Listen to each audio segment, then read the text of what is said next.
So, kita akan lihat perbandingan sifat antara tiga keadaan jirim. Okey. Yang pertama kita tengok dia punya bentuk. Okey. Bentuk. Kalau pepejal, dia punya bentuk tetap. Maksudnya bentuk dia tidak berubah.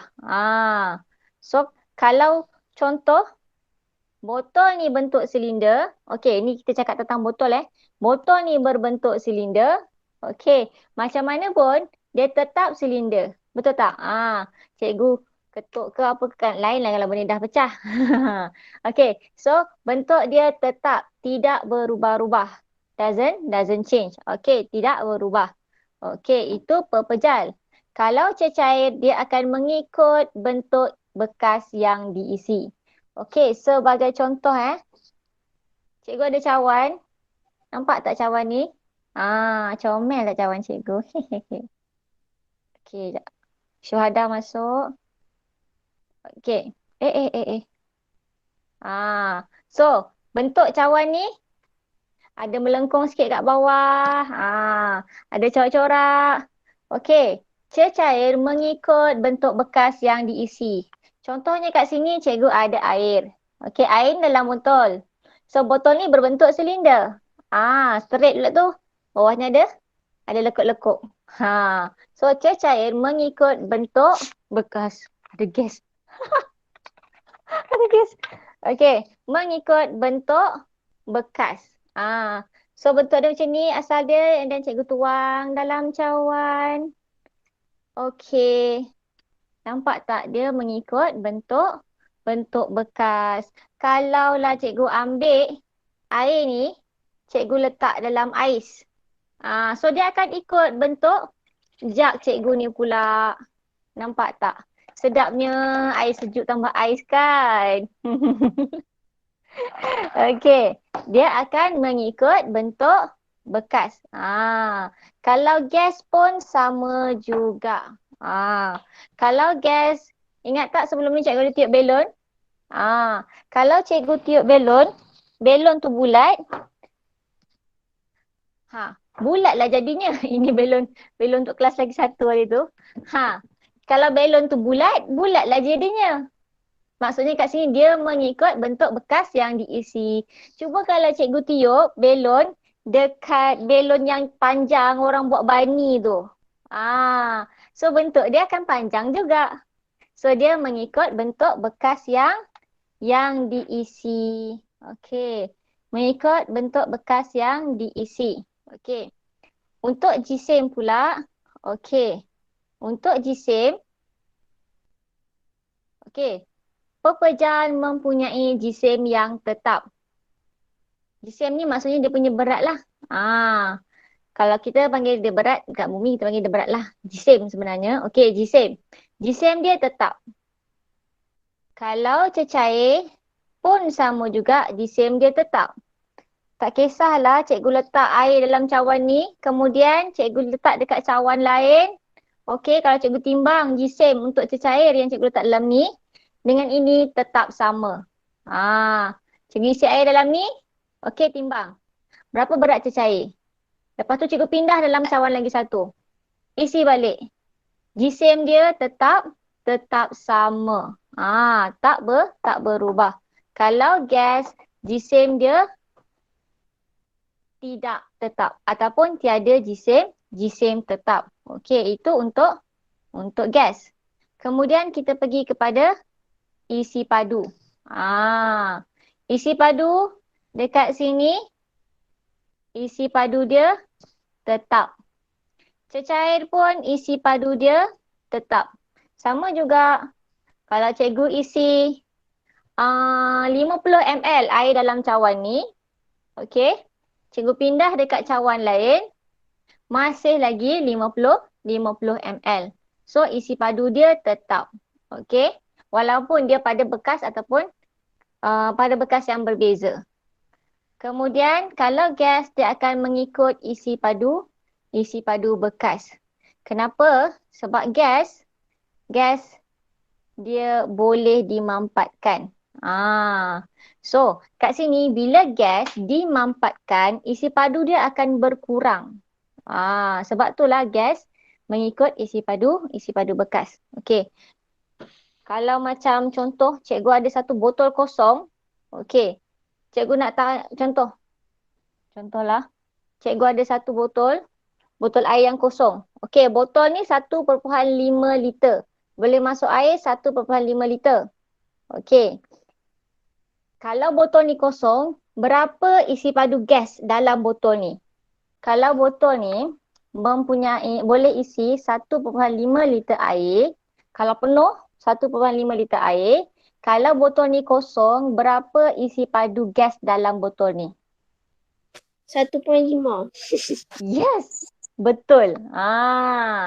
So kalau botol ni kosong, okey, memanglah botol ni kita tak nampak apa-apa kosong, tapi sebenarnya dalam botol tu ada gas. So berapa isi padu gas yang ada dalam botol? 1,5 liter juga. Bukan kita tak sebut liter tau kalau untuk isi padu. Kita sebut dalam sentimeter padu. Unit dia kita akan tulis macam ni. Sentimeter padu. Selalu jumpa kan? Sentimeter padu. Kalau untuk cecair, kita selalunya sebut dalam ml. Kalau isi padu, selalunya dia punya unit adalah sentimeter padu ataupun cm3. Okey. Kalau pepejal, tidak boleh dimampatkan. Boleh pula. Ini bukan highlighter. Okey, pepejal tak boleh dimampatkan. Kalau cecair sukar untuk dimampatkan, tapi gas boleh dimampatkan. Okey, contoh macam mana kita nak tahu gas tu boleh dimampatkan ataupun tidak? Okey, nampak tak ni? Siapa yang nampak boleh nampak lah. Suchitra kesian dia dah terleft dah tadi. Okey. Okey. So, ini botol pewangi spray kan? Kalau goncang, awak akan dengar bunyi. Ya. Ya, apa Liana nak masuk? Liana, cikgu dah approve tadi? Okey. So, dalam ni, okay. So, dalam keadaan cecair tau. Kita goncang, kita boleh dengar ada bunyi cecair. Tetapi, ini sebenarnya adalah gas yang dimampatkan. Sama juga dengan tong gas kat dapur kita guna untuk masak tu. So, and then, kalau cikgu spray, yang keluar gas ke cecair? Apa cecair? Dah hilang dah. Yes. Dah hilang dah. So dekat sini, dia dalam ni ada gas yang dimampatkan. So dalam ni tekanan dia tinggi sebab tu dalam ni kita boleh dengar macam ada cecair. Tapi bila kita spray, kuatnya bau. Wangi. Kalau kita spray, kita nampak dia keluar macam dalam keadaan cecair, lepas tu terus hilang. Dah jadi gas. Dekat sekeliling kita. Okey, so ini menunjukkan bahawa gas boleh dimampatkan. Okey. Kalau macam yang Febreze ni, ialah dia memang cecair. Kalau kita spray, basah. Kalau macam yang ini tadi, okey, cikgu spray. Spray kat tangan kan? And then kejap je dia kering. Okey. Tapi yang betul-betul gas yang dimampatkan sebenarnya yang gas dekat dapur tu. Tong gas yang hijau, Petronas, Shell. Okey. So dalam tu ada gas yang dimampatkan. Kalau kita goncang kita akan dengar bunyi cecair dalam tu, tetapi bila keluar dia keluar dalam keadaan gas. So ini menunjukkan bahawa gas boleh dimampatkan. Okey. So sekarang ni kita tengok dia punya ini kalau zarah tu dibesarkan. Bila besarkan, kita nak tunjukkan kat sini bahawa dalam keadaan gas, cecair dan juga pepejal, kedudukan zarah dia berbeza. Jarak antara zarah dia tu berbeza. Kalau ada siapa ingat benda ni masa sekolah rendah dah belajar sikit. Okey, tapi kini kita ulang semula. So, bila kita tengok dekat sini, kita tengok daripada gas dahulu. Untuk keadaan gas jarak antara zarah-zarah dalam tu jauh. Ruang antara zarah besar. So, contohnya macam dalam kelas awak duduk jauh-jauh. Ada penjarakan sosial dekat situ. Okay. So, dekat gas, ruang antara zarah dia besar. So, susunan zarah ni, dia berjauhan antara satu sama lain. Sebab tu, gas boleh dimampatkan. So, bila kita mampat zarah ni pergi rapat sikit. Kita boleh mampatkan dia. Okey. Kalau cecair susah nak mampatkan sebab dia dah memang rapat-rapat. Contoh kalau kita duduk jauh-jauh, kita boleh mampatkan dia, boleh rapat-rapatkan dia balik.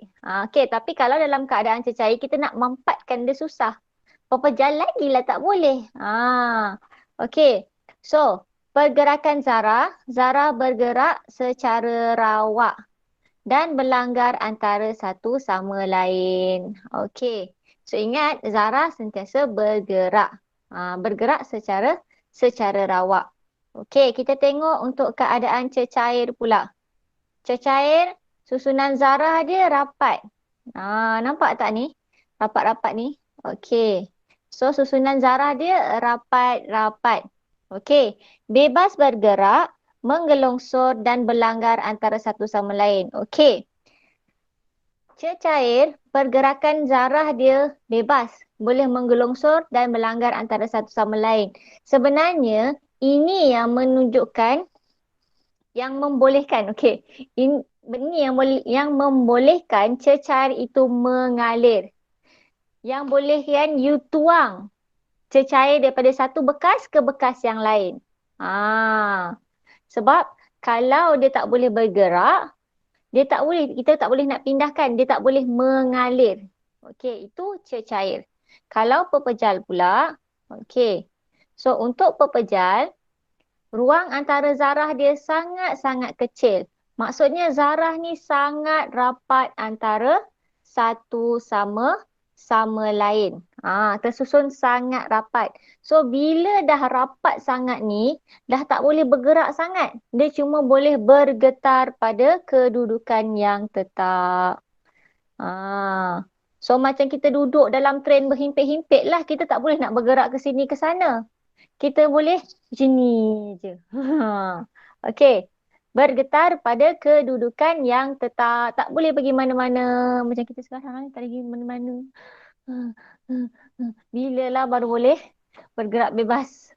Okey. Lambat lagi nak buka sekolah. Okey. Buat masa sekarang ni ada apa-apa soalan?